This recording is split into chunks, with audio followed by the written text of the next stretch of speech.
Anne Moreau Lindbergh once said, "I find there's a quality to being alone that is incredibly precious. Life rushes back into the void, richer, more vivid, and fuller than before."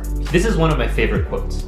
Most people try to avoid being alone at all costs. It's uncomfortable, it's scary, and these days it's easier than ever to distract yourself from being alone. We're a touch of a button away from our newsfeed, messaging friends, and yes, even watching videos like this. It's not always a bad thing, but these things tend to buffer us from uncomfortable feelings that we're trying to avoid. But I found that allowing yourself to fully experience being alone and embrace this discomfort can be extremely valuable. See, when you're alone, nobody's depending on you and you're not depending on anyone else. And I think this can help you remember what matters most to you, develop a stronger sense of self-reliance and even self-confidence. In my own experience, I find that alone time renews my motivation to improve myself, do some inner reflection, and try new things. For example, this past weekend, my girlfriend was on vacation halfway across the world. Several of my friends were out of town.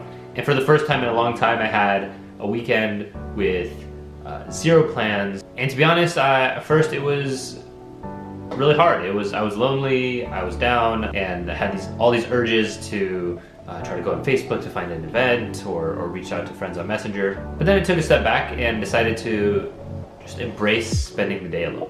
While it was pretty unsettling at first, it actually ended up being a really good day in the end. I went on a solo hike where I was able to deeply reflect on some of my personal motivations and goals.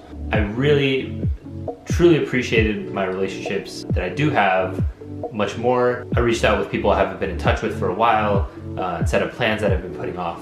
And at the end of the day, I actually felt this surge of joy and confidence. So I should say that I am really lucky that I am in a great relationship.